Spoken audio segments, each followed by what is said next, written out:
Le voleur ne vient que pour dérober, égorger et détruire. À haute voix, pardon, ne sois pas impressionné. Impressionne les gens avec la parole du Seigneur. Le voleur ne vient que pour dérober, égorger et détruire. Moi, je suis venu afin que les brebis aient la vie et qu'elles soient dans l'abondance. Je suis le bon berger. Le bon berger donne sa vie pour ses brebis. Mais le mercenaire qui n'est pas le berger et à qui n'appartiennent pas les brebis voit venir le loup, abandonne les brebis et prend la fuite, et le loup les ravit et les disperse. Le mercenaire s'enfuit parce qu'il est mercenaire et qu'il ne se met point en peine des brebis. Je suis le bon berger, je connais mes brebis et elles me connaissent. Amen. Ça, je savais qu'elle avait la voix parce que je sais que des fois, quand tu l'attrapes de côté, en train de parler avec son ami Rehoboth, hey! La voix sort, donc fait que j'ai dit, qu'est-ce qui se passe ici là? Désolé, je ne vais pas trahir vos secrets. Ok, donc c'est ça. On va parler aussi, le titre de mon message aujourd'hui, c'est à la recherche du bon berger. Amen. On a ce problème aujourd'hui et c'est un problème qui revient. Vous savez, des fois tu entends berger, c'est lui le berger. Le vrai bon berger, parfait berger, c'est Jésus. Amen. Mais il a laissé des bergers ici parmi nous. On va aller un peu en profondeur là-dessus. J'avais déjà préparé ce message et puis, comme si pour confirmer, quelqu'un qui nous suit, toujours les gens qui nous suivent en ligne, qui ne viennent plus à l'église, mais qui sont toujours en train de remarquer des choses. Oh, pourquoi ils ne font pas ça? Pourquoi? Ou souvent de demander conseil ou de demander la prière.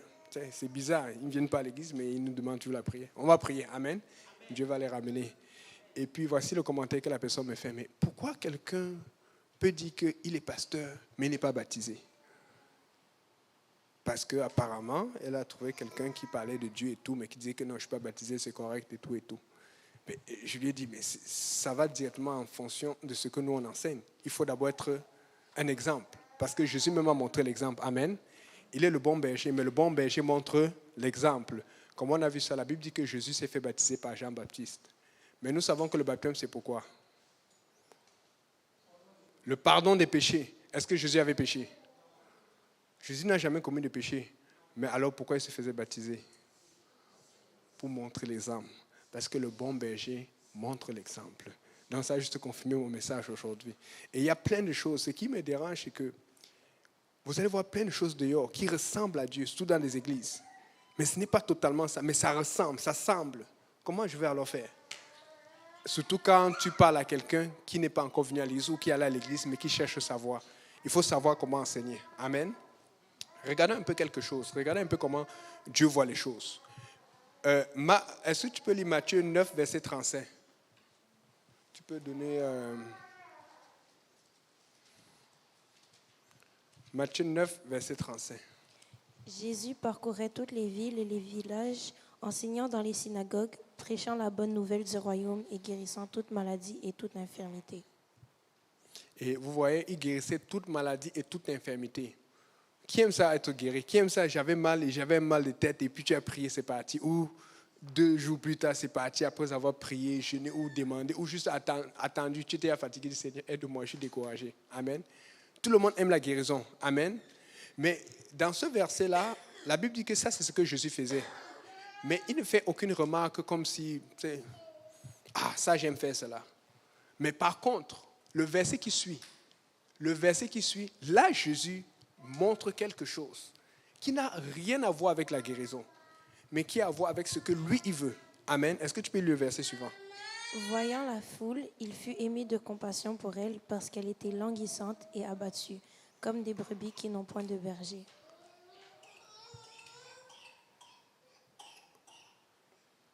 Vous m'avez suivi? Voyant la foule, il fut ému de compassion. Mais au verset précédent, il a guéri des gens. C'est sûr que quand il a guéri, les gens qui ont sauté, Seigneur, tu es beau, tu m'as guéri. Il y a des gens qui ont dansé, il y a des gens qui ont fait la fête. Oh, Dieu m'a guéri, Dieu m'a guéri. Mais la Bible ne dit pas qu'il a été ému. Il a été ému quand il a vu une foule qui manquait de berger, une foule qui était égarée. Ça veut dire que ce qui émeut Dieu, c'est que tu es la bonne direction. C'est que tu n'es pas perdu. Parce que quand les gens se réjouissent pour la guérison, Jésus est inquiet parce que la guérison ne t'amène pas au ciel. La guérison te donne peut-être un peu plus de vie, un peu plus de jouissance de tes membres, de ta paix, de ta façon de courir, de ta façon de faire, de parler, de te mouvoir, de voir, de regarder. Mais la guérison physique ne fait rien pour ton salut. Mais quand il a vu la foule, là, il était ému de compassion. Il avait pitié, il disait, mais qu'est-ce qu'on va faire de cette foule? Qui va les diriger? Qui va les guider? Qui va les enseigner? Qui va les apprendre? Qui va leur montrer la voie? Qui va leur montrer ce qui est important? Amen. Verset 37. Alors il dit à ses disciples, la moisson est grande, mais il y a peu d'ouvriers. La moisson est grande, mais il y a peu d'ouvriers. Donc, c'est pour dire à quelqu'un que si qui a quelque chose pour lequel il demande. S'il y a quelqu'un qui demande quelque chose, je pense que tout le monde ici demande quelque chose à Dieu. Amen. Il y a des demandes que tu dis entre frères, mais il y a des demandes que tu dis à personne, c'est toi le Seigneur. Seigneur, vous riez. Donc, on est pareil. Moi aussi, j'ai des choses que je demande à Dieu, mais je ne vous dis pas. Parce que si on fait service, aussi aisément, on va savoir peut-être certaines choses. Quand on va voir quand le livre de la vie de quelqu'un va passer. Si on fait service de déclaration, chacun déclare ce qu'il demande vraiment à Dieu là. On va voir les choses ici. Tu vas voir les gens qui vont demander les bateaux. Qui demande le bateau? Les gens qui vont demander les avions, qui vont demander... ils vont me demander des choses, tu dis, hey, tu vas à l'église? On voit un peu. Donc, c'est pour ça qu'il fallait que Dieu seul soit Dieu. Parce qu'il est le seul qui peut cacher nos rêves et nos demandes. Et il peut parler avec chacun d'entre nous, interagir avec chacun. Ah non, Dieu est trop bon. Une chance. Parce que, bon, peut-être aujourd'hui, je suis pasteur, peut-être aujourd'hui j'ai grandi, mais quand je venais d'arriver à l'église, quand je pense aux choses que je demandais à Dieu, j'ai dit, hey, Seigneur, merci de m'avoir pardonné parce que peut-être je ne suis même plus dans l'église aujourd'hui. Amen. Donc, nous avons tous des choses que nous demandons à Dieu. Et ce qui s'est passé, c'est que Jésus a guéri des gens qui voulaient être guéris. Et tu vois la joie qu'ils éprouvaient, ça montrait qu'ils attendaient cette guérison depuis longtemps, ou d'autres même n'y croyaient plus. Mais ils étaient tellement contents. Mais le Seigneur n'était pas ému. Ce qui devait l'émouvoir, ce qui l'émeuvait, c'était la direction que tu vas avoir, le fait que tu puisses trouver un bon berger qui va t'amener à la vérité. Amen. Et donc, ce qui veut dire que si tu es en train de chercher quelque chose en ce moment, la meilleure façon de trouver la chose qu'il te faut, c'est de trouver ce que Jésus veut pour toi. Ce n'est pas ce que tu veux pour toi, puisque Jésus veut déjà que tu sois guéri. Jésus veut déjà que tu aies des finances, que tu ailles bien, que tu aies à manger. Mais qu'est-ce que Jésus veut pour toi que toi, tu ne vois pas? C'est ça qu'il faut aller chercher. Amen. Donc, un jour, c'est arrivé cette année, j'étais dans le coin de Montréal, j'allais vers Hochelaga. J'ai vu un homme qui passait. Vous savez, dans le monde ici aujourd'hui, tu vois toutes les qualités. Et quand il passait, il avait porté une jupe. Une jupe pas trop, qui arrivait un peu aux genoux comme ça là. Mais ça, c'était rien. Les longs cheveux qui descendaient. Et il avait tout. Et des tatous. Il avait une boucle ici, au nez, les piercings au nez. Mais l'autre qui m'a touché, c'est que l'homme avait une chaîne. Tu pouvais sentir. Comme on dit, il est enchaîné. Il avait vraiment une chaîne autour du cou, là. Totalement. Et il y avait un cadenas dessus. Je ne sais pas pourquoi j'ai passé le temps à le regarder. J'avais mal. Des fois, les gens vont regarder, vont rire. Mais moi, j'avais mal. J'ai dit, Seigneur, qu'est-ce que le diable ne va pas faire? Et souvent, quand tu dis je suis à toi, la chanson qu'on chantait, elle était vraiment prophétique. Quand Dieu veut te prendre, que tu sois entre ses mains, c'est parce qu'il veut t'amener loin. Parce qu'il veut faire le contraire de ce que le diable veut faire. Quand le diable veut te prendre, il veut t'amener aussi très loin en bas. J'ai eu pitié, je ne savais pas quoi faire. La seule chose que je pensais, c'est, ouais, Seigneur, si je pouvais enlever cette chaîne. Mais tu touches la chaîne de quelqu'un, on t'amène au tribunal ici. Déjà, même quand tu prêches aujourd'hui, là, nous on prêche quand même. Vous savez qu'on prêche maintenant contre l'homosexualité, même certaines pédophilie, parce que les gens disent que non, les adultes ou les jeunes adultes sont consentés à 14 ans, c'est la pédophilie. Donc, et il y a plein de choses que tu prêches maintenant, tu peux avoir des problèmes. Mais nous, on prêche quand même parce qu'on croit en Dieu. Dieu, c'est notre backup. Amen. Donc, là, si tu vas maintenant toucher quelqu'un, tu ne peux pas. La seule façon de toucher, c'est la prière, le jeûne, l'évangélisation, croire, intercéder. Amen. Et juste, je pense, le même jour ou le lendemain, j'arrive à un supermarché, toujours dans les coins proches de Hochelaga. Il y a tellement de démons là-bas. Aidez-nous à prier. J'arrive, je vois un homme qui sort dans une voiture, une belle petite voiture rouge. Et puis, je n'ai pas remarqué. Et puis, je revois le même homme au supermarché et tout. Et quand il sort, c'est là où je remarque vraiment, il était avec une serviette. Un homme grand de taille, c'est plus grand que moi. Vous riez, c'est vrai. Il était avec une serviette, et ce n'est pas les grosses serviettes, petites serviettes ici, là. Je dis, mais qu'est-ce qui se passe dans la tête des gens? Donc tu n'as même pas le temps de mettre un short ou un pantalon. C'était pas le short, c'était la serviette. Et il marchait bien. Et j'ai su que c'était lui parce que je l'ai vu rentrer dans la voiture. J'ai dit, mais nous sommes dans quel monde? Parce que des fois, tu peux voir quelqu'un qui est mal pris, qui est possédé, qui n'a pas d'argent. Mais lui, tu le vois rentrer dans sa belle voiture et repartir. Tu te dis, mais Seigneur, nous sommes où? Parce que j'ai pensé à quelque chose. Mais c'est vrai, quelque part aussi, quand on s'habille, c'est parce que nos parents nous ont appris à nous habiller. Vous n'avez pas remarqué qu'au pays, quand ta soeur ou ta cousine ou quelqu'un de la famille voulait sortir, et qu'elle soit un peu habillée bizarrement, tu entends la maman ou la grand-mère qui dit, tu vas où comme ça? Ah, mais je vais ici à côté. L'enfant de qui? tu vas nous montrer là. Va t'habiller. Et des fois, si tu ne pars pas vite, tu vois déjà comment on te lance le truc. Et il y avait des grand-mères qui étaient fortes. Tu fuis, elle te lance, elle t'atteint là-bas. Elle a lancé les pilons là. Hey, mais c'est là où tu comprends. Parce qu'il faut quelqu'un qui a autorité sur toi. Le berger a autorité sur toi. Tu as besoin d'un berger. Amen.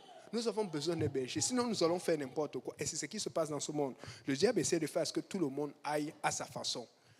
Et nous sommes dans l'église, les gens nous regardent, oh, vous abusez, on vous empêche, vous devez manger comme ça, vous devez jeûner, vous devez vous habiller comme ça et tout ça là. Mais c'est ça qui fait parce qu'eux, ils sont tués, parce qu'ils n'ont pas de direction et c'est vulgaire et c'est n'importe quoi. Amen. Et là,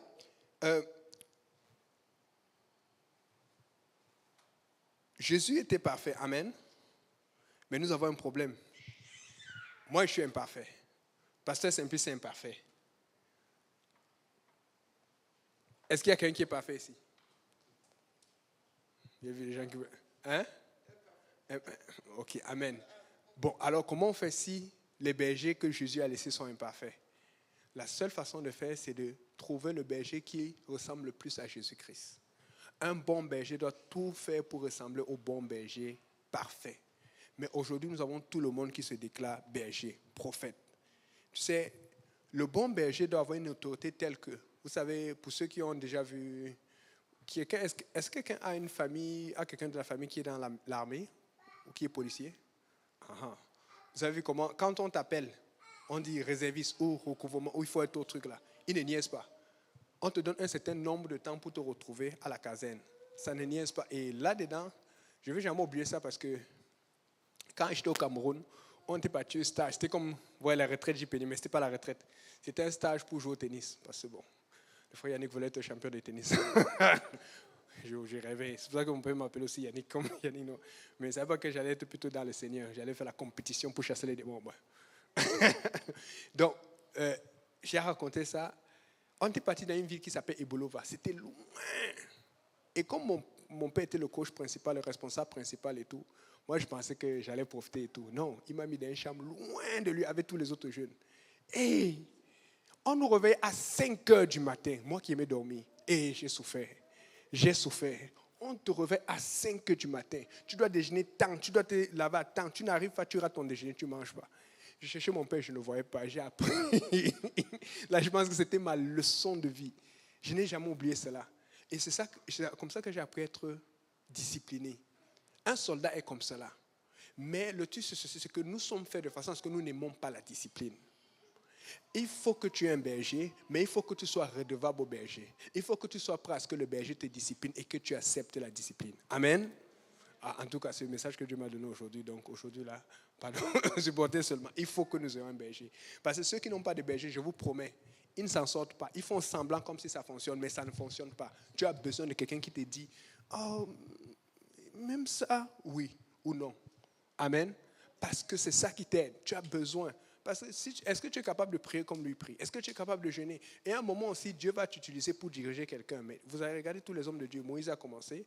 Après, Josué a suivi. Après, des gens ont suivi Josué. Il y a toujours quelqu'un qui commence. Après, il prend l'autorité. Après, toi aussi. Amen.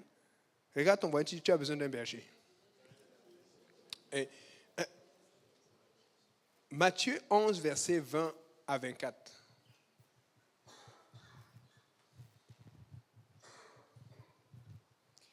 Alors il se mit à faire des reproches aux villes dans lesquelles avaient eu lieu la plupart de ces miracles, parce qu'elles ne s'étaient pas repenties.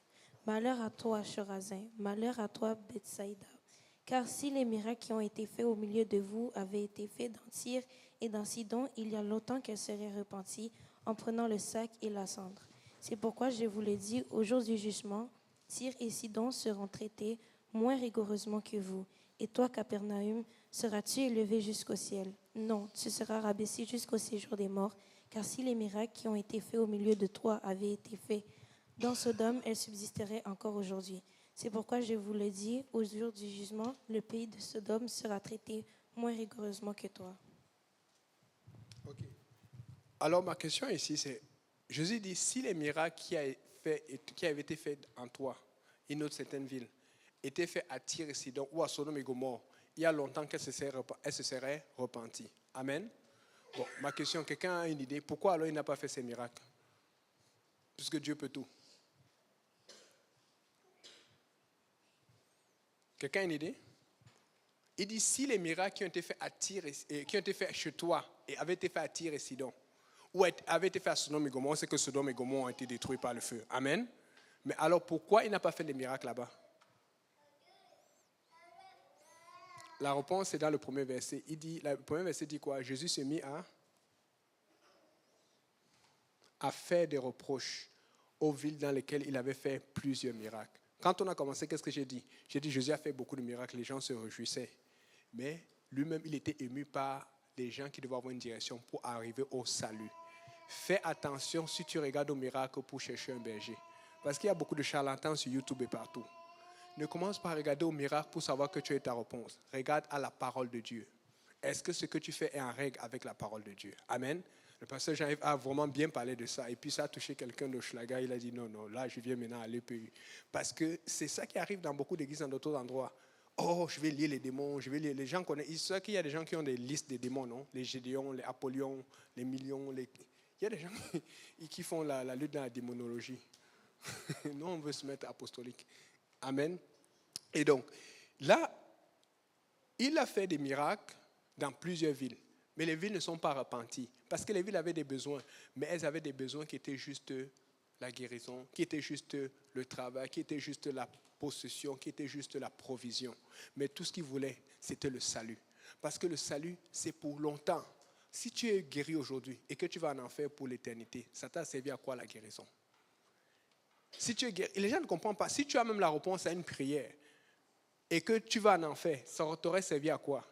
Parce que le plaisir, c'est pour un temps. Même si c'est un bon plaisir. Mais par la suite, ça t'aura servi à quoi? Amen. Et donc, maintenant, comprenez que ceci. Si le Seigneur est là, un peu comme si par exemple, le Premier ministre Justin Trudeau ou Trump, quelqu'un d'important arrive ici, là. Je vous dis, même si vous êtes des apostoliques, les gens vont s'habiller, les gens vont faire quand même quelque chose pour lui parler. Est-ce que tu connais mon père, ma mère? Est-ce que tu sais? Vous comprenez où je vais en venir? Mais si c'est quelqu'un d'autre, peut-être le maire de Saint-Glengleng ou je ne sais pas, le maire d'un endroit qui est loin au Québec, qui est moins important, vous allez faire moins d'efforts parce que ça dépend de la renommée. Dans l'Ancien Testament, Tyr et Sidon existaient, Sodome et Gomorrhe existaient, mais dans l'Ancien Testament, Jésus ne s'était pas encore révélé. Donc si Jésus ne s'est pas révélé, il était dans l'Ancienne Alliance. Et Dieu étant juste, tous les peuples qui suivaient Israël vivaient les bénédictions d'Israël. Mais est-ce qu'on est d'accord qu'Israël n'a pas les mêmes bénédictions que nous aujourd'hui? Nous avons les bonnes bénédictions. Israël est aveugle parce qu'ils ont rejeté le Messie, parce que nous suivons le bon berger qui est Jésus-Christ. Et c'est pour ça qu'ils ne pouvaient pas faire ce miracle, parce que le bon berger n'était pas là. Mais maintenant, pourquoi je donne cet exemple? C'est parce que nous sommes dans un temps où nous avons le bon berger qui nous a montré l'exemple et qui a envoyé des bergers pour nous diriger. Mais malgré cela, dans l'église, les gens trouvent quand même la force ou l'intelligence d'aller suivre d'autres bergers pour jouer avec le feu. Parce que le Seigneur dit, si les miracles qui ont été faits chez toi, dans des villes au temps de Jésus-Christ, avaient été faits à Tyr et Sidon, il y a longtemps qu'ils se seraient repentis. Mais je suis en train de dire à quelqu'un que Dieu va dire la même chose. Il va dire ceci. Si les gens de ton église, les gens que tu conseillais, avaient connu le bon berger comme toi tu connais le bon berger, ils seraient venus au salut. Je suis en train de dire que vous êtes en train de voir le réveil. Vous voyez des gens qui sont justes, qui vivent pour Dieu, qui sont honnêtes, qui sont droits, qui parlent de Jésus tous les jours, peut-être imparfaits, mais vous voyez qu'ils cherchent le Dieu parfait. Mais malgré cela, vous allez à la maison, vous cherchez encore vos bergers sur YouTube, vous cherchez encore vos bergers sur Internet, vous cherchez encore les bergers ailleurs. Faites attention, Dieu vous regarde. Il n'y a qu'un seul berger. Mais c'est un problème qui est récurrent maintenant, surtout à la fin des temps. Tout le monde a son pasteur. Tout le monde a son prophète. Tu vas à l'église, mais à la fin, tu dis, tel prophète de telle église a dit quoi? Je veux savoir ce qu'il a prophétisé. Est-ce que ça ressemble à ce que j'attends? Non. Si tu veux une direction, tu dois avoir ton berger qui va te donner la direction. Un point, c'est tout. Amen. Ça, c'est important parce que tout le monde, je vous dis, c'est ça le problème. Les gens ne sont pas stables. Ils regardent à trop d'endroits en même temps. Et il y a quelque chose qui est arrivé dernièrement. Le 24 juillet 2024, pour ceux qui savent la situation avec Israël, Israël aussi dépend en partie des États-Unis parce qu'il y a beaucoup d'aide, il y a beaucoup de Juifs là-bas, mais on leur donne de l'aide. Mais à cause de la politique, souvent l'aide est retenue. Souvent l'aide, c'est critiqué. Souvent on enlève, souvent on permet. Et là, il fallait que les choses bougent.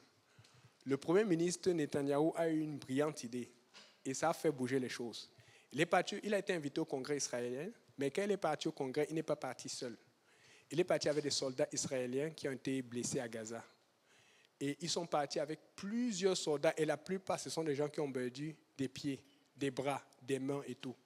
Et ils sont partis avec leur photo pour le montrer. C'est parce que la guerre a commencé le 7 septembre l'année passée, là. Ils ont montré les photos avant. Ils ont vu, c'était des blessés qu'ils ont eu récemment en guerre, à quel point la guerre était violente. Et ce qui a touché les membres du Congrès, c'est une des personnes. Et voici son histoire. On a lancé une grenade. Et lorsque la grenade a été lancée, elle devait frapper tout le monde. Mais comme la grenade était plus proche de lui, il est tombé sur la grenade pour protéger ses autres partenaires. Normalement, il devait mourir. Par miracle, on est sûr que c'est la main de Dieu.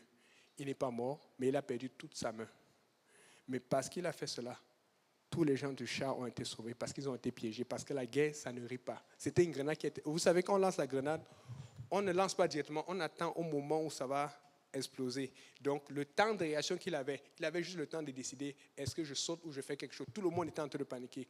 Lui, ce qu'il a fait, naturellement, il est tombé sur la grenade.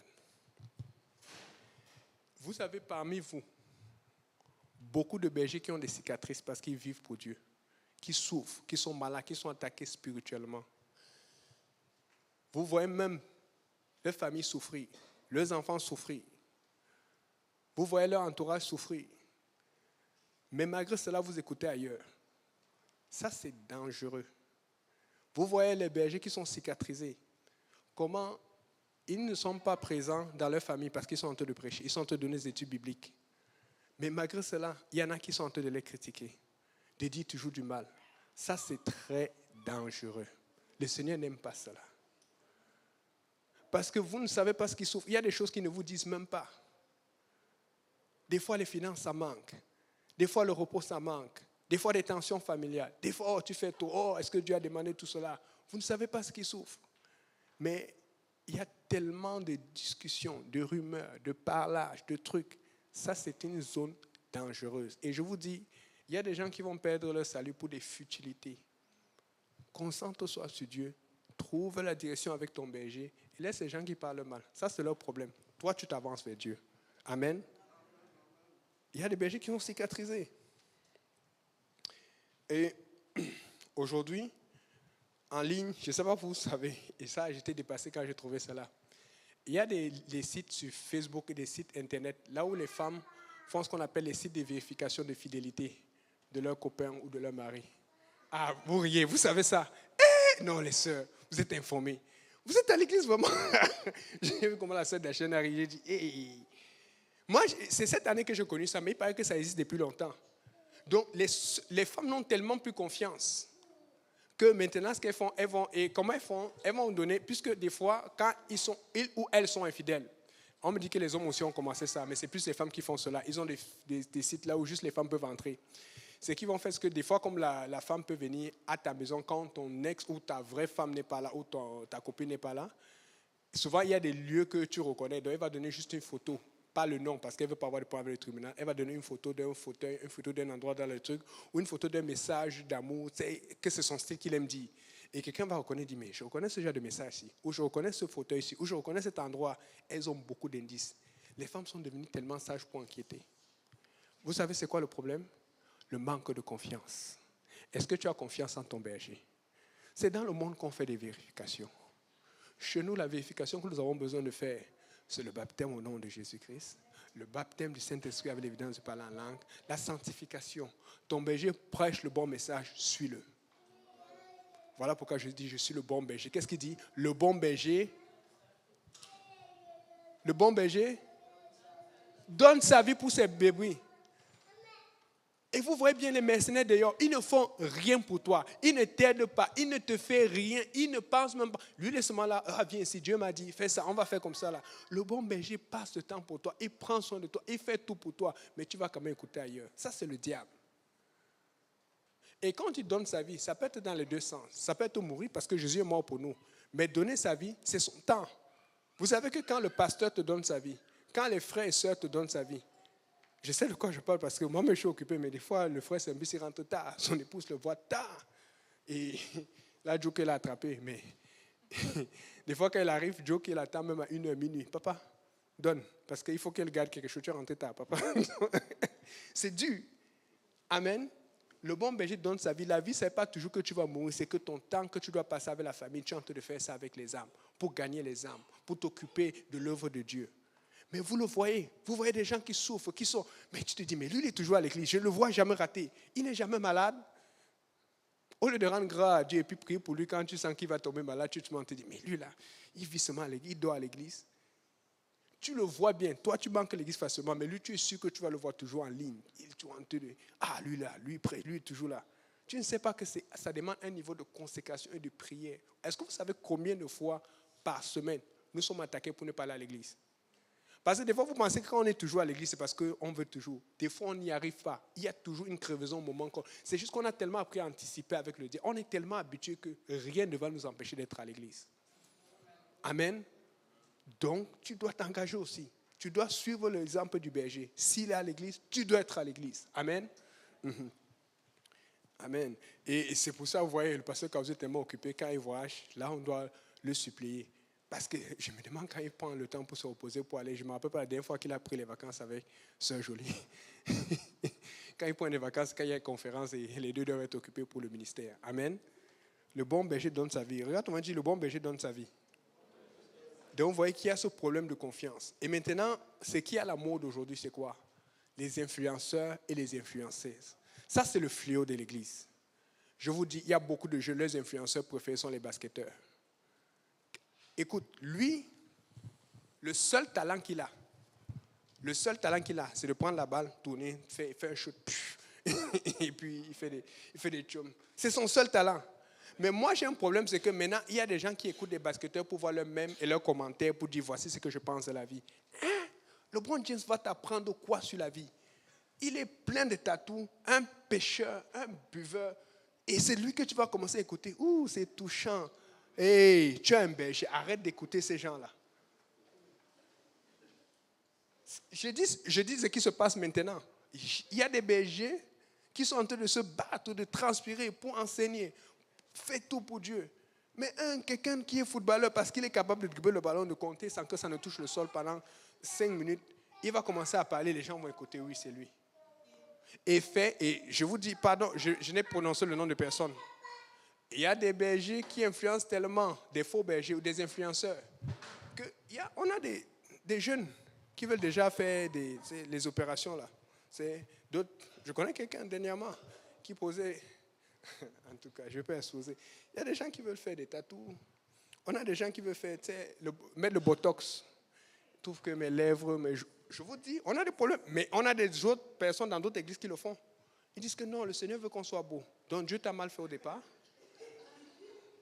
C'est ça, donc tu vas arranger ce que Dieu a fait. Je ne suis pas en train, je dis des choses qu'on a réellement. D'autres, ce sont les implants mammaires. D'autres, vous connaissez la liposuction, non?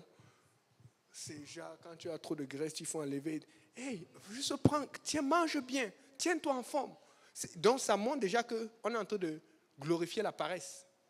Parce que c'est un peu comme le loto. La Bible a dit que celui qui ne travaille pas ne mange pas. Tu mangeras la sueur de ton front. Un chrétien ne joue pas à la loterie. Mais les gens vont aller prendre, oh, la chance, Dieu va être avec moi. La chance, c'est quoi? Tu as travaillé quoi? Laisse cet enfer-là, c'est la malédiction. C'est quoi ta question?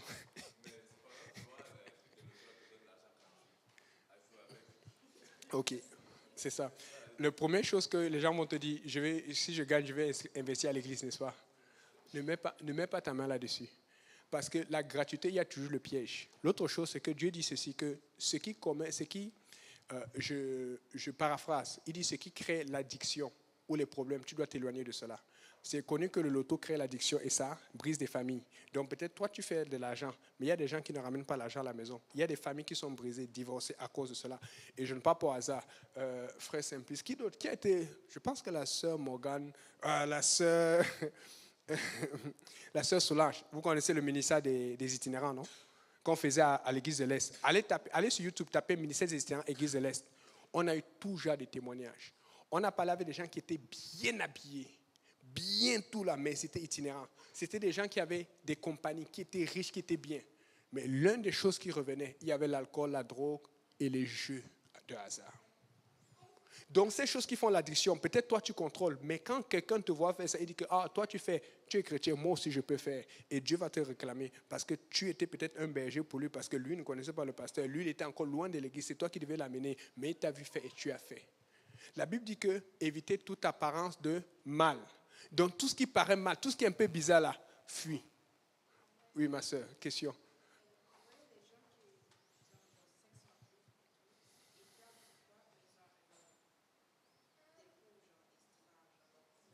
Mm-hmm.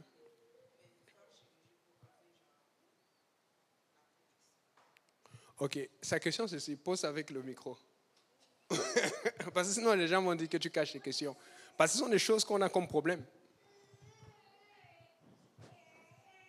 Euh, les gens qui ont genre 600 livres et plus, ils perdent du poids, ils vont au gym, ils perdent du poids, puis leur peau genre deviennent vraiment genre extra.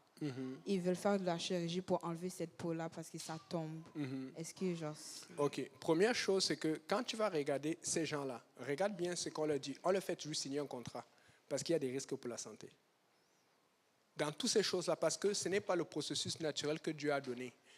Quand tu fais la gym et que tu te comportes bien, parce qu'il y a des gens, tu peux payer un nutritionniste. Tu vas voir, si tu veux te mettre en forme, surtout pour les femmes qui ont accouché, si tu veux te mettre en forme, il y a des nutritionnistes, il y a des gens, mais tu vas payer. Mais tu vas faire dans tous ces nutritionnistes, il y a des choses que tu vas plus manger, que tu vas manger. Tu vas dire, ouais, ça va te tenter. Je sais de quoi je parle parce que je fais du sport. Aujourd'hui, je joue avec des jeunes. Et il y a certaines choses, comme dernièrement, j'ai lutté. Vous savez pourquoi je luttais? Pour arrêter le café. J'ai encore réussi à arrêter le café 2 ou 3 mois, mais des fois, je lutte avec cela.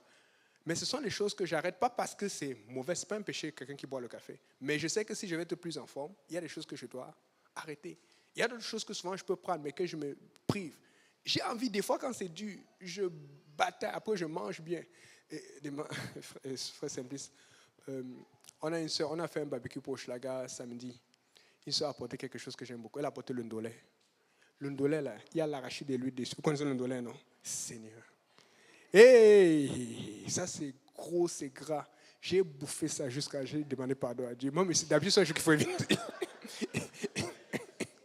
Je n'ai pas péché, mais je sais le résultat. Quand je vais aller faire l'étude, c'est difficile, c'est courir.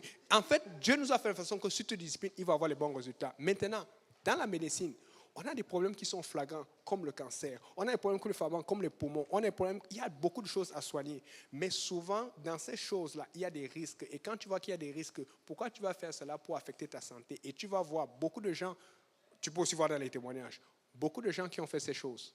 Tu vois qu'il y a des gens qui ça n'a pas fonctionné, qui se plaignent, qui sont en mauvais état, qui sont toujours en train d'aller à l'hôpital. Tu vois un peu. La Bible, l'enseignement de la Bible te dit ne va pas prendre un risque qui est inutile.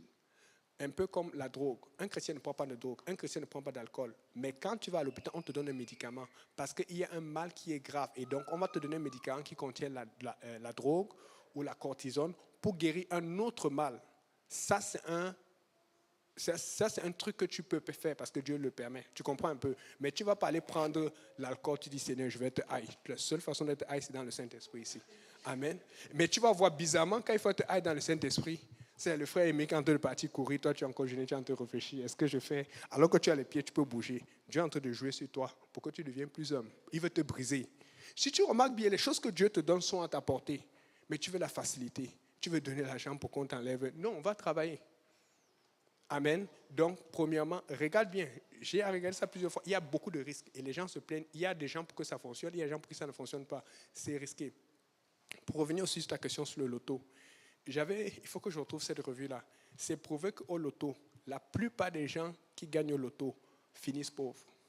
Tu vois, de la mairie, c'est ça. Alors, comment tu peux aller faire? Parce que tu n'as pas travaillé pour cet argent.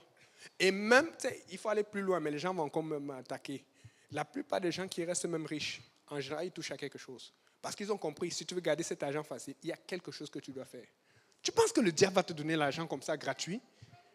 Gratuit pour rien, là? Il y a des gens qui vont dire, je vais donner à l'église. Ça arrive, ils ne donnent plus rien parce que là, il est occupé par d'autres choses. Le diable n'est pas bête. Et c'est pour ça que le diable, il aime cacher. C'est pour ça qu'on parle des ténèbres. Et la Bible dit dans Jean, la lumière est venue, les ténèbres n'ont pas supporté parce que ce qu'ils faisaient n'était pas bien. Amen. Donc, la prochaine fois que tu restes là, regarde les témoignages, tu vas voir. Il y a des gens qui se plaignent, il y a des gens qui sont même en cours contre les hôpitaux parce qu'ils ont des effets secondaires négatifs et qui se plaignent, ils se disent qu'ils étaient même mieux avant. Et je parle des gens, d'autres personnes que je connais. Quand tu accouches ou quand tu as un problème de poids, il y a tellement de gens qui font du fitness, qui font du sport. Ça, c'est dur. Tu vois, avant, après, ils sont contents, ils sont fiers d'eux parce qu'ils ont souffert. Parce que tu souffres, tu payes le prix, tu vas avoir le résultat. Mais tu veux tricher, on va te donner. Oui, vas-y d'abord. Mais c'est sûr, c'est sérieux aujourd'hui. Hein? Vas-y. Micro.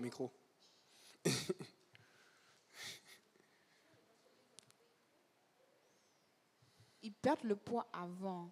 Genre, ils deviennent genre plus minces, mais c'est juste que la peau reste. Comme imagine, genre, ma main est mince, mais genre, ma peau genre tombe. Mais j'ai pas de graisse, c'est juste la peau qui est là. Mais ils veulent enlever la peau. Personnellement, pour l'expérience que j'ai et pour ce que j'ai vu faire, il faut prendre quelqu'un qui va te suivre et qui va t'aider. Parce que peut-être, s'il n'y a pas de risque dans l'opération, peut-être, mais dans ces choses-là, il y a des risques. Parce que j'ai vu des gens jeûner, j'ai vu des gens faire des longs jeûnes. Je ne peux pas expliquer, quelqu'un qui était costaud comme cela, mais quand il fait le jeûne et qu'il perd doucement, c'est comme si la peau part avec. Je ne sais pas, je ne peux pas expliquer. J'ai vu des gens comme ça. Et pareil, quand tu manges beaucoup, quand tu prends du poids, c'est comme si la peau aussi s'étend avec. C'est Dieu qui a fait le corps humain. Il y a des choses qu'on ne peut pas expliquer, tu vois un peu. Parce que maintenant, quand on enlève cette peau-là et qu'on recolle l'autre peau, si maintenant tu manges trop, qu'est-ce qui se passe? Est-ce que les cicatrices qui sont faites à fait qu'on a cousu là, est-ce que ça ne va pas se déchirer? Il faut penser à tout cela parce que qu'est-ce qui fait que la peau se lie entre elles? Parce que la peau, on sait que quand tu te blesses, ça cicatrise et ça se remet. Et tu vois une blessure, ça n'inspire. J'ai eu beaucoup de blessures. J'ai eu beaucoup de blessures. Ça a disparu. Tu vois même certaines cicatrices qui restent, tu dis waouh, comment Dieu a fait ça? Mais eux, quand ils viennent intervenir, on sait que la veine est liée entre la peau et ton corps. Quelle est la veine qui sont touchées? Il y a trop de choses que moi, ça me met mal à l'aise. Moi, mon principe, c'est ceci. Je suis pour une opération si j'ai un problème de santé. Si je n'ai pas un problème de santé, je ne suis pas pour l'opération. Maintenant, quel était son mode de vie? Qu'est-ce qu'elle a fait? Je ne sais pas. Tout ce que je peux dire, c'est que si elle est arrivée là, c'est qu'il y a une situation qui n'est pas truc. Et je ne veux pas parler parce que je parle avec des amis, même un ami au travail, un Québécois, il m'a montré la photo de sa blonde. C'est incroyable, je ne fais que penser à ça, mais j'ai peur qu'il écoute ça. Elle était vraiment, elle fait du fitness. Et aujourd'hui, elle est comme ça, mince. Elle n'a fait aucune opération. Tu vois un peu? Mais ça, je ne veux pas conseiller cela parce qu'il y a des gens qui vont commencer à juste faire cela et puis ils vont oublier l'église. Parce que ça prend le temps. Et il faut te discipliner dans ce que tu manges. Il faut aller à telle heure, revenir à telle heure. Moi, je pense que si toi, tu cours constamment à l'église et que moi, Dieu va prendre son temps. Amen. Mais n'oubliez pas, peut-être, oui, je sais qu'il y a des gens qui ne font pas beaucoup de sport à l'église, mais est-ce que vous savez que Pasteur Lionel fait le sport? Pour ceux qui ne savent pas, moi, je connais, il joue au soccer qu'on se connaît, il jout toujours. Pasteur Abou, moi aussi, je fais le sport. Donc, ce n'est pas comme si on est des Amen.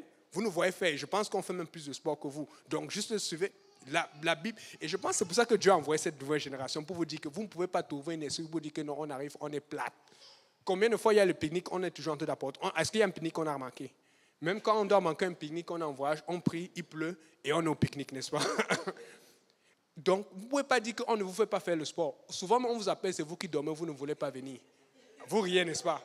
Qui n'a pas déjà, je n'ai pas entraîné qui est au tennis ici, là. Si la personne n'a pas joué, c'est que c'est la personne qui n'a pas voulu. Donc, nous sommes dans une génération où Dieu a même pris soin. On a une génération où Dieu a anticipé. Erin, combien de matchs de ce qu'on a fait en hiver? Des fois, sa mère est contente qu'on vienne le chercher pour... Ils savent. Ils ne s'ennuient pas. On joue beaucoup. On joue même trop souvent.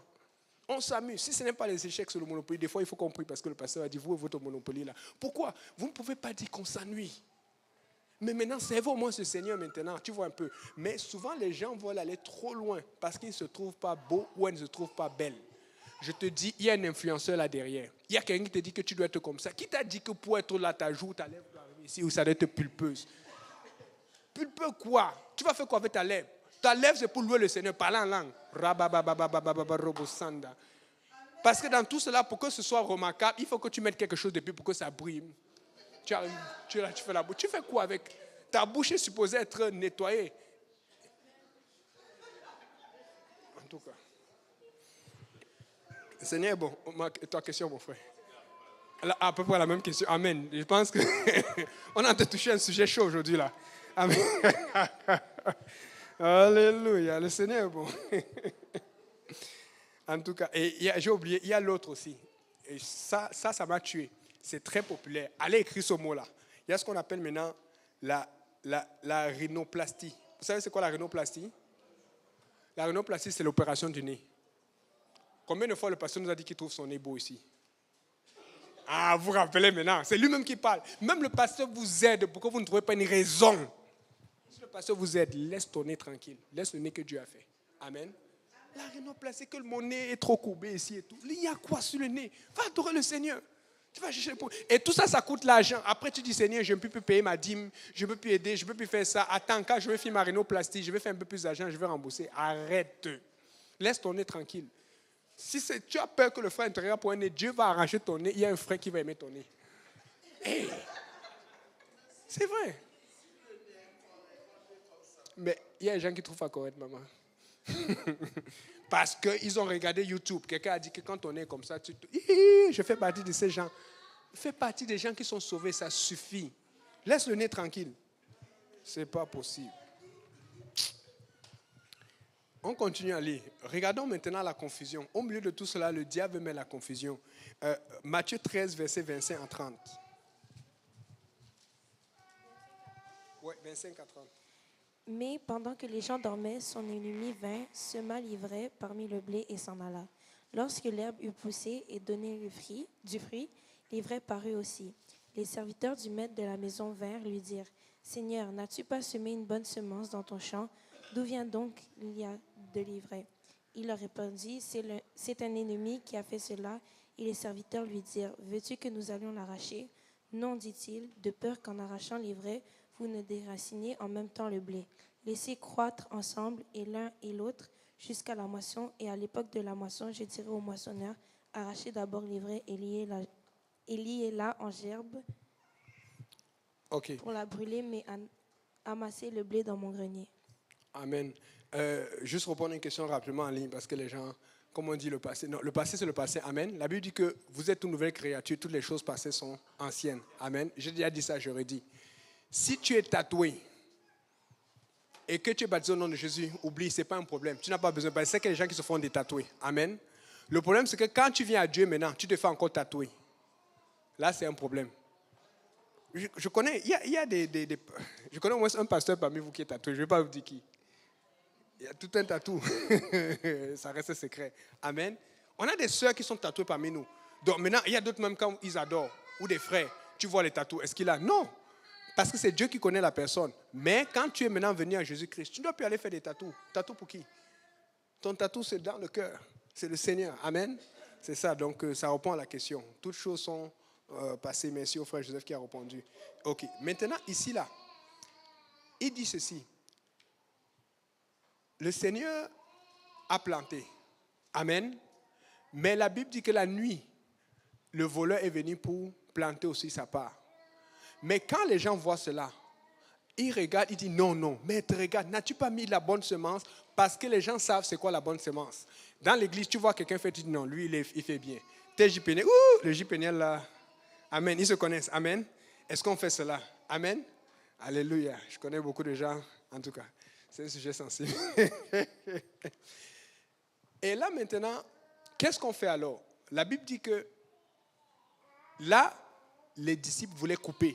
Ils voulaient régler le problème là, maintenant. Dieu dit, attends, Parce qu'il faut comprendre que dans l'église, il y a la mauvaise graine et la bonne graine. Mais comme on est tous ensemble, si on commence à séparer, à mettre les gens qui sont tatoués dehors et les gens qui ne sont pas tatoués à l'intérieur, peut-être qu'il y a des gens qui ne sont pas tatoués mais qui sont des fornicateurs. Donc Dieu dit, laisse grandir et au temps convenable, on va couper ce qui est mauvais, on va enlever. Donc ce n'est pas parce que tu vois quelqu'un dans l'église qui fait ça, tu as l'impression qu'on ne parle pas, que Dieu est d'accord. C'est parce qu'il y a certaines choses que le pasteur, le berger va évaluer que non, il faut laisser grandir. Parce que peut-être la personne aussi est en processus de conversion, processus de changer. Parce que toi qui as changé, si quand tu as 2 ans, 1 an, tu es venu à l'église, on te disait que tu dois faire cela, tu allais faire comment? Ça allait être trop dur. On t'a laissé le temps. Laisse aussi le temps à ton prochain. Donc, et c'est Dieu qui sait à quel moment il sait qu'il a déjà laissé assez de temps. Amen. Donc, maintenant, relis la partie où il a dit mauvaise herbe. Ça, je vais insister là-dessus. Mauvaise herbe. Je ne sais plus si c'est le 25 ou 26.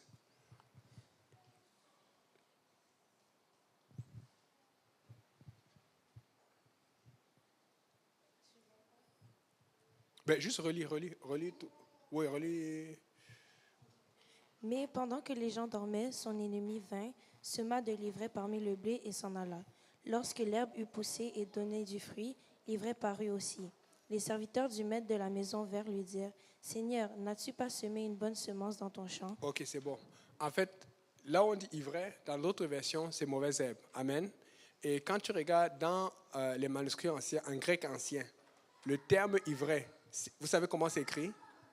Écoutez bien, c'est écrit zizania, d'où vient le mot zizanie. Donc, c'est le travail du diable de s'aimer la zizanie. Mais le Seigneur veut te sauver. Il veut sauver même celui qui croit à la zizanie. Il veut sauver celui même qui a les vrais. Et c'est ça notre problème. Des fois, on n'est pas assez patient. Il faut qu'on laisse Dieu travailler parce que Dieu sait qu'avec le temps, lui va grandir. Si lui ne veut pas, c'est son problème. Mais si on commence à enlever tout le monde, est-ce que vous savez que moi, si on faisait ça et qu'on enlevait la mauvaise herbe, c'était fini. Parce que quand je suis arrivé à l'église, ce n'est pas dehors que j'ai commencé, c'est ici que j'ai commencé à changer. Quand j'arrivais au service là, peut-être que je faisais ça seulement pour déranger, mais ce n'est pas comme ça que je fais. Quand je marchais, c'est vrai. Certains ont vu ma photo à la First MBC, c'était à la maison, il a vu mes photos. J'avais les pantalons aussi qui avaient les gros et les capuches et tout ça là. J'étais un yo. Tu vois un peu? Et on te dit, yo, comment ça va? Yo, man. Tu peux juste saluer quelqu'un. Yeah, tu fais. Et puis chaque fois que tu salues, tu ne peux pas saluer dans le monde. C'est comme ça qu'ils font. Tu peux pas saluer quelqu'un. Tu peux pas saluer quelqu'un normalement. Il faut tout faire comme pour montrer que tu es un grand. Tu es un grand.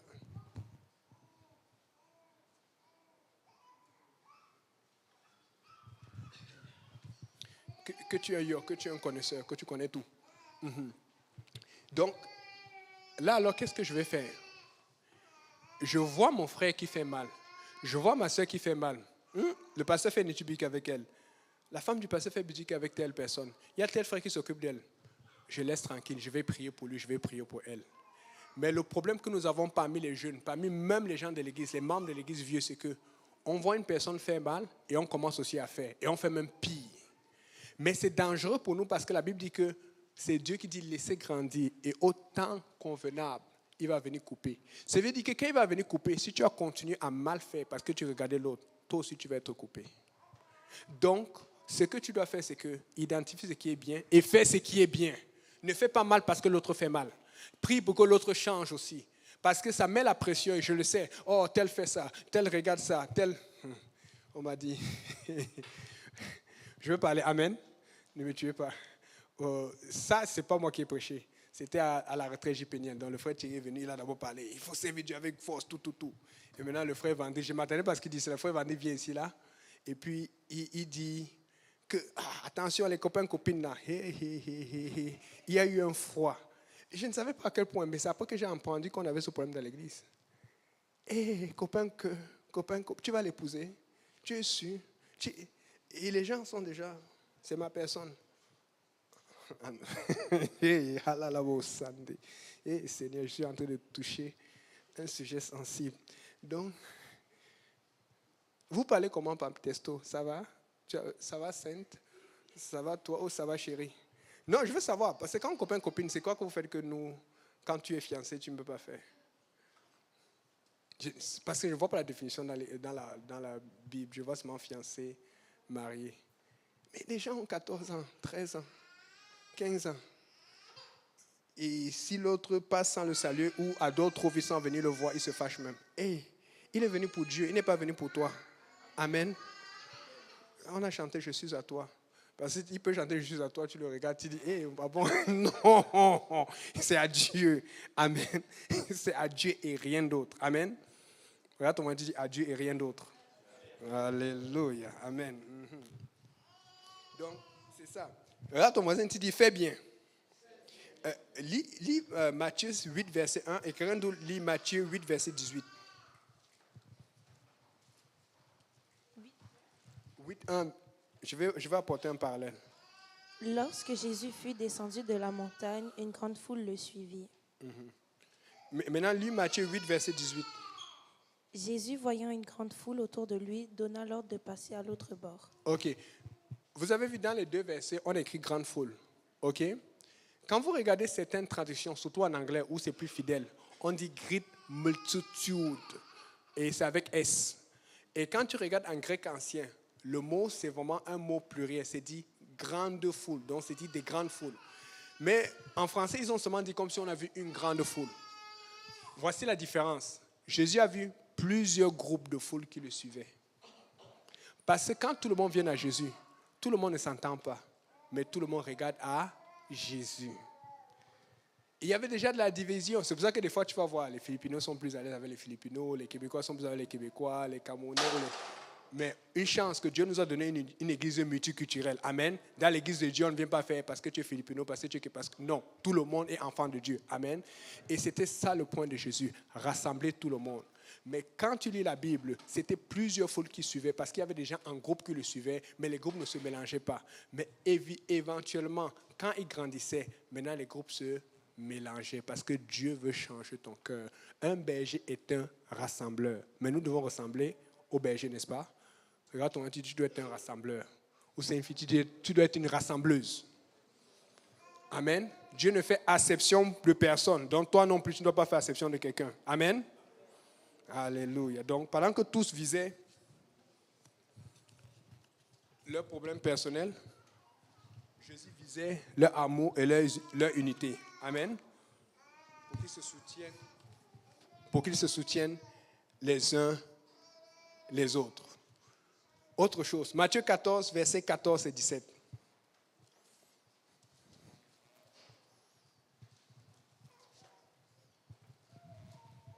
Quand il sortit de la barque, il vit une grande foule et fut ému de compassion pour elle. Et il guérit les malades. Le soir étant venu, les disciples s'approchèrent de lui et dirent « Ce lieu est désert et l'heure est déjà avancée.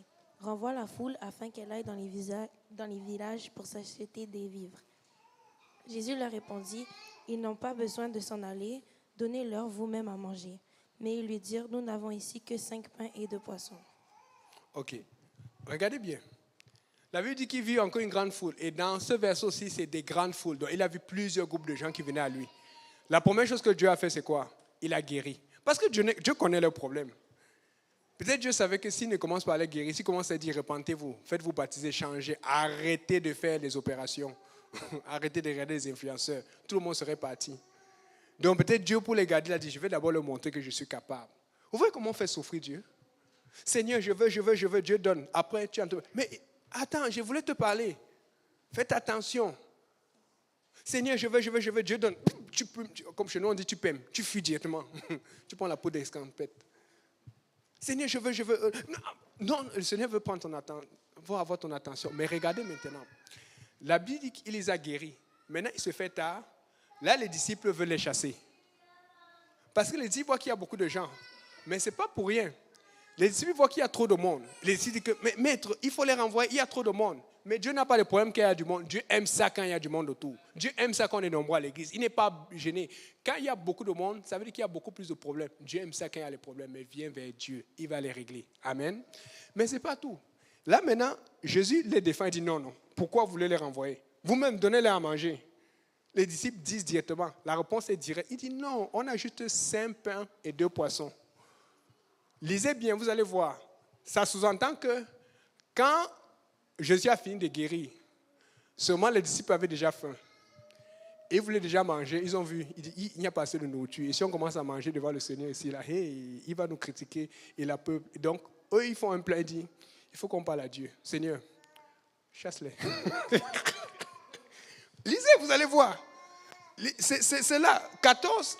Au 14, il guérit, verset 14. Au 15, les disciples veulent les chasser. Les disciples disent que maître, ils sont nombreux, chasse-les. Après, parce qu'on utilise à guérir, maintenant ils peuvent se débrouiller. Dieu veut prendre soin de toi du début jusqu'à la fin. Voilà pourquoi Dieu aime ça quand on se rassemble à l'église, qu'on a des fraternités, qu'on mange ensemble. Nous devons penser à tous vos frères, à tous vos sœurs. Amen. Mais c'est dangereux parce que quand Dieu t'a béni par quelqu'un, quand tu n'avais rien, n'oublie pas aussi de bénir quand tu auras quelque chose. Parce qu'il y a des gens que Dieu a bénis. On a mis pour eux, on a ministré, mais quand ils ont été bénis, ils ont peur. Ou ils ne sont plus là, ou ils sont seulement pour le minimum. Fais attention. Amen. Les disciples, vous voyez un gros problème. Et c'est sûr qu'ils allaient donner pour Jésus. Mais tu dois quand même manger, c'est toi le grand boss.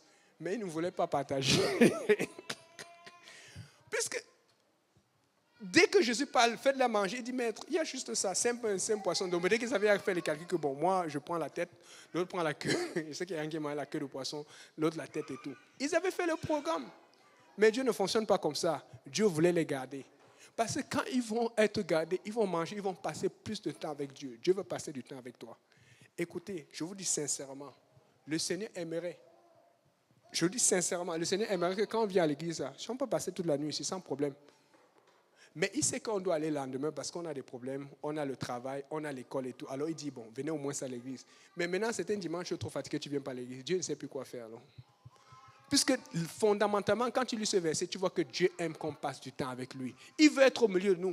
Voilà pourquoi nous voulons aller à la Nouvelle Jérusalem, puisque la Bible dit que ce sera le tabernacle de Dieu. Nous serons dans sa présence éternellement. Si tu ne veux pas rester dans la présence du berger maintenant, comment est-ce que tu vas rester dans la présence du berger après? Si Dieu est toujours en train de discuter avec toi, de fonctionner avec toi, de convaincre ou de t'obliger pour venir à l'église, tu auras des problèmes parce qu'il ne va pas t'obliger pour aller dans son ciel. Puisque c'est ceux qui veulent qui vont y aller. Vous comprenez un peu? Au point là où il nourrissait, et vous savez que quand tu manges bien, ça prend du temps, puisqu'on a emmené des paniers avec ce qui restait. On a fait combien de fêtes ici, là?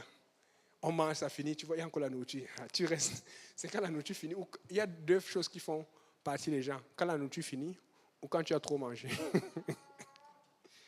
Ce qui veut dire que même quand ils ont fini de manger, je vous promets, si quelqu'un avait dit, maître, nous voulons rester avec toi, Dieu n'aurait pas refusé.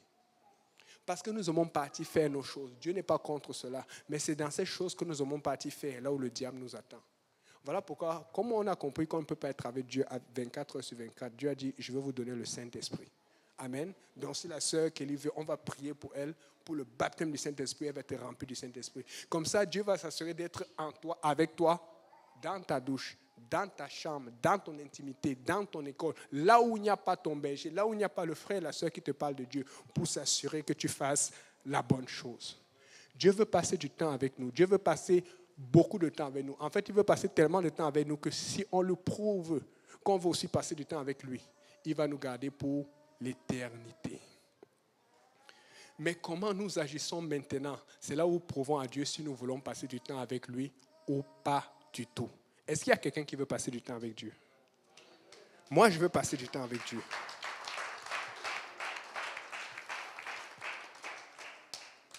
J'avais déjà raconté ça une fois, mais je ne trouve pas l'article. Il y a un grand journaliste aux États-Unis qui a dit ceci, qu'il aimerait avoir l'exclusivité du ciel. Parce que vous savez que les journalistes, ce qui fait leur force, c'est qu'ils sont capables d'avoir une nouvelle. Si par exemple, il y a quelqu'un qui dit je vais laisser la politique, ou je vais me lancer en politique, ou que je vais faire ça, il y a telle déclaration, ou il y a tel scandale. Le premier journaliste qui est capable d'avoir cette information, comme on dit le A1, ou l'exclusivité, c'est lui qui est reconnu, c'est lui que tout le monde veut donner l'argent. On dit ah, ça c'est un bon journaliste et tout.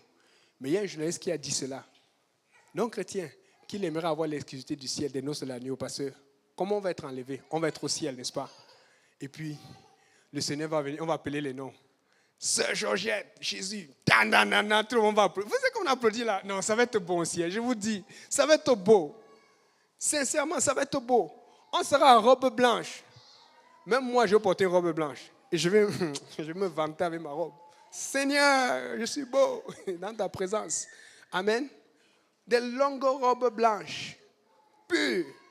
Si tu n'aimes pas les robes, tu as un problème. Ça, c'est pour les sœurs. Tout le monde, toute bagaille. Toute bagarre, même Jésus, il a un bras. Mais c'est la pureté parce que Dieu va tout couvrir. Mais les gens aiment découvrir ici, là. Tu dis, ah non, c'est assez court, alors que c'est très court. C'est assez long, pardon. Amen. Nous allons aller au ciel. Vous avez vu les noces, vous avez vu le mariage. Le mariage, c'est quelque chose. Quand les mariés avancent ou la mariée entre. La mariée entre, c'est toujours les cris. Ce n'est pas quand le mari entre. Parce que le mari... Vous n'avez pas remarqué? Le mari, on va souvent applaudir tout ça là. C'est vrai. Quand c'est la mariée qui entre, qu'elle est accompagnée. Joké, tu n'étais pas là. Tu étais en conception encore. Lui, quand il est entré, quand ta maman est entrée, on a crié. Un an plus tard, regarde le résultat. Alléluia. Amen. Quand la mariée entre, c'est c'est truc. C'est quoi la chanson il y a une chanson qui a la mode là maintenant. Il y a une chanson que les soeurs chantent beaucoup là. Je ne sais pas, j'ai oublié. Vous connaissez, pardon, dites-moi. Il y a une petite chanson qu'on chante maintenant quand quelqu'un veut se marier ou va être fiancé là. J'entends ça beaucoup. C'est que j'ai oublié. Hein?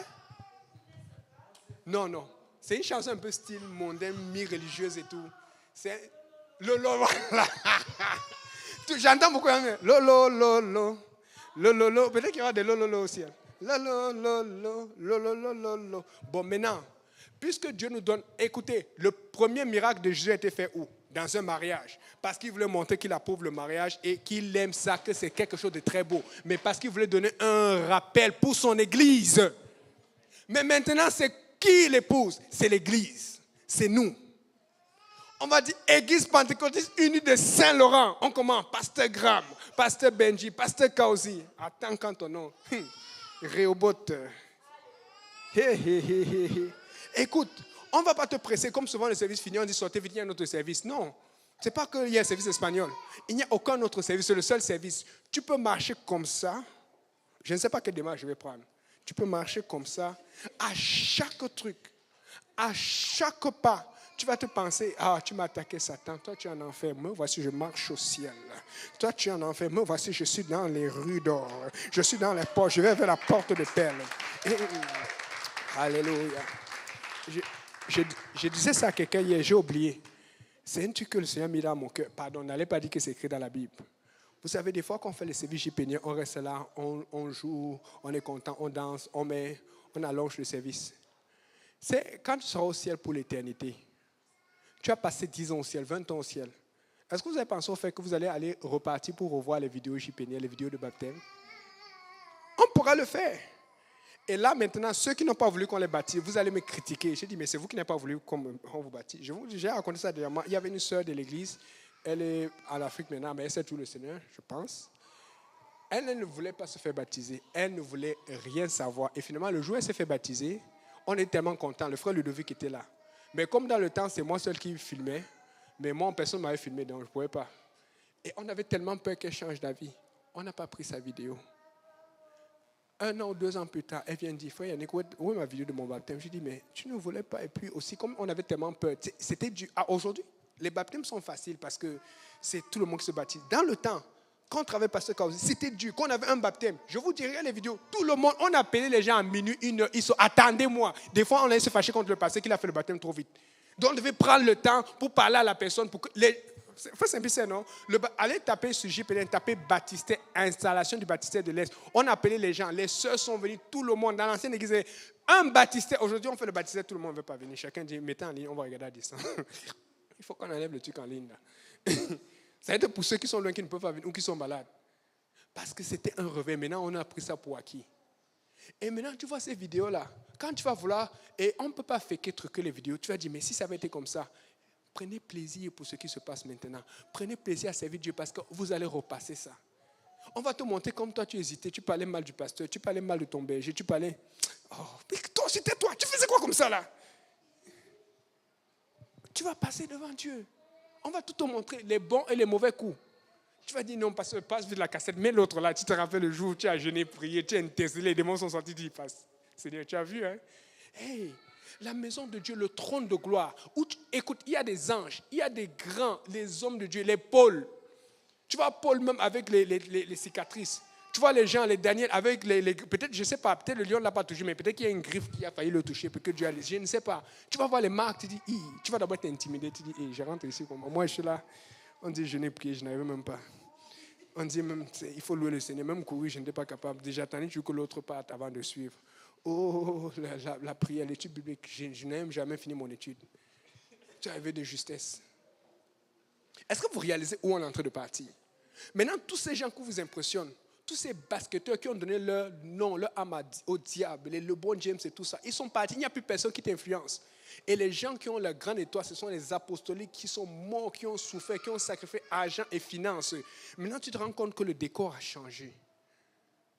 Et tu vois que ce qui est important, c'est ce que Dieu regardait, pas ce que le monde regardait. Et tu avances et dis, mon Dieu, qu'est-ce que j'ai fait? Dans quoi je suis? Écoutez, quand l'enlèvement est arrivé, quand tu es mort, il n'y a plus rien que tu peux faire. Le seul endroit où tu peux faire quelque chose, c'est maintenant. C'est maintenant parce qu'il y a quelqu'un peut-être qui est en train de bloquer. C'est maintenant que tu peux développer ton feu. C'est maintenant que tu peux dire, Seigneur, fais-moi rentrer dans la fournaise. Je vais être en feu comme tel frère, je vais être en feu comme telle soeur. Mais Seigneur, aide-moi à y arriver. Ce n'est pas de l'autre côté. Quand de l'autre côté c'est arrivé, tu ne peux plus rien faire. C'est maintenant. Regarde ton moment, tu dis, c'est maintenant. C'est maintenant. C'est maintenant que tu peux te décider, Seigneur, à partir d'aujourd'hui, je vais prier 1 heure de plus. À partir d'aujourd'hui, je vais jeûner. À partir d'aujourd'hui, je vais lire la Bible. La lecture de la Bible est très importante. La méditation. Tu ne peux pas juste lire la Bible à l'église ou quand on fait étude biblique ou quand on fait la prédication. Tu dois lire dans ton temps personnel. Je sais de quoi je parle parce que quand tu arrives à la maison, tu as la dopamine qui te pousse à aller sur Facebook, sur YouTube. Il faut que tu contrecarres cela. Tu as besoin d'être discipliné. Si tu n'as pas un certain nombre de temps de discipline pour lire la Bible, pour méditer, pour chanter, pour écouter des louanges, tu ne vas pas y arriver. Il faut quelque chose. Tu dis, oh Seigneur, je n'ai pas encore fait ça. Ça va te bloquer. Tu vas voir, ça va réduire. Parce que quand on parle de bloquer, couper, c'est difficile de couper directement. Il y en a qui coupent directement. Mais il faut se discipliner. La discipline est très importante. Tu n'arrives pas à faire 1 heure, commence à 15 ou à 30 minutes, mais n'arrête pas parce que le diable va lutter pour que tu enlèves. Amen. Écoutez, qui va aller au ciel? Imaginez-vous au ciel. Je ne sais pas si on dit lolo. Mais je sais qu'il y aura des chants.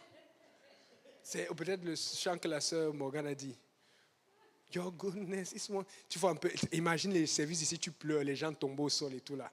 Tu as vu les gens voient le Seigneur, l'agneau, brillant, tout là. Tu as d'abord peur. La Bible te donne un exemple. La Bible dit que Jean, quand il a vu le Seigneur, il est tombé. Jean. Et n'oubliez pas, il y a une nuance qu'on oublie. Jean, quand il a vu le Seigneur, il n'a pas vu le Seigneur dans la réalité. Il a vu le Seigneur dans une vision. Tu vois le Seigneur dans un rêve, tu tombes, tu es comme tremblant. Imagine dans la réalité. Mais pour qu'on puisse voir le Seigneur, vous savez ce qu'il a fait? La Bible dit qu'il va nous transformer parce que dans notre état, on ne peut pas voir Dieu. Dans notre état, on ne peut pas voir Dieu. Voilà pourquoi quand Dieu a vu Jésus transfiguré, Pierre, qu'est-ce qu'il dit? Seigneur, il est bon que vous soyez ici. Il est tellement impressionné qu'il commence à réfléchir. Il fait bien parce qu'il voulait faire quelque chose. Il dit non, je vais faire 3 tentes, une pour toi, une pour Élie et une pour Moïse. Pourquoi? Parce que tout le monde veut que Dieu reste avec nous. Mais tout le monde ne veut pas aller vers Dieu. Parce que quand Dieu reste avec toi, tu veux la protection. Mais quand Dieu te dit d'aller vers lui, il veut la consécration. Parce que quand Dieu est là, qu'est-ce qui va arriver? Puisque si Dieu est là, le diable ne va pas venir, il a peur. Alors Dieu dit, je vais habiter en toi et je vais te montrer quoi faire. Mais il faut que tu obéisses. Amen. Voilà pourquoi Jésus devait partir physiquement pour venir spirituellement. Parce que s'il ne partait pas physiquement, tout le monde allait, même les grands du monde, tous les présidents disent, ok, je mets mon royaume, je mets mon trône, je mets mes armes à côté de Jésus. Qui va vouloir tirer sur Jésus? Alors Jésus devait partir pour être invisible, mais pour que par la foi tu le reçoives à l'intérieur de toi, mais par la foi tu suives ses règles. Comme ça il va voir ceux qui lui appartiennent vraiment et ceux qui ne lui appartiennent pas. Oh, je vais suivre le bon berger. Oui Jésus, mais j'ai un pasteur qui ressemble à Jésus. J'ai un influenceur dans l'église, pas un influenceur, parce que tout le monde est influencé par quelqu'un. Il y a tel frère qui adore beaucoup, il y a telle soeur qui lit beaucoup, il y a telle soeur qui aime prêcher, il y a telle soeur qui aime lire la parole, il y a tel frère qui aime parler de Dieu, il y a tel qui aime méditer. Tu as toujours quelqu'un qui te donne le bon exemple. Arrête de regarder tes exemples à l'extérieur. À l'extérieur, ils n'ont rien. N'oubliez pas, à l'extérieur, ils ont aussi des valeurs. À l'extérieur, il y a des gens qui n'aiment pas la fornication, mais qui aiment boire l'alcool. Ce n'est pas parce qu'il ne fait pas la fornication qu'il est devenu ton influenceur. Regarde l'exemple dans l'église. Regarde l'exemple parmi tes bergers. Parce que celui que tu regardes a toujours quelque chose qui ne fait pas de bien. Et ça va te décevoir. Amen. Moi, je m'imagine. Visualisez-vous. L'église est en train d'avancer. Les trompettes. Et là, il n'y a pas de problème. Comme souvent, il y a des coupures d'électricité. Le piano s'arrête. Personne ne va couper l'électricité. La musique va continuer. Là, tu es en train de marcher. Tu es content. Tu dis, oh Seigneur, alléluia. Amen. Et je vais finir avec cela. La Bible dit qu'il essuiera nos larmes pour la dernière fois. De la même façon que tu vas te souvenir des vidéos JPNL ou des vidéos des services des situations, tu vas vouloir revenir en arrêt pour voir ce que tu as fait, ce que tu n'as pas tel à faire. Ou tu vas demander au Seigneur, je n'avais pas vu telle chose. Tu auras le temps de regarder. Tu peux prendre 10 ans, 40 ans pour regarder des vidéos, pour regarder tel service, les services des autres églises apostoliques dans le monde ou des choses. Or, qui avait fait ça? Tu auras le temps de tout savoir. De la même façon, tu vas te rappeler de ceux que tu devais évangéliser, que tu n'as pas évangélisé. C'est pour ça qu'un prédicateur a dit, il avait raison, qu'il y sera nos larmes, parce que tu vas pleurer. Peut-être après 100 ans, la douleur peut partir ou ça va être au moins. Mais tu vas toujours te rappeler de ton frère, de ta soeur que tu aurais pu aider à venir à Dieu. Ça va te faire quelque chose. Parce que Dieu est Dieu. Il ne pourra plus jamais l'enlever du lac de feu. Le seul moment où on peut l'enlever du lac de feu, c'est maintenant. Ta décision maintenant va influencer l'avenir et le salut de quelqu'un pour l'éternité.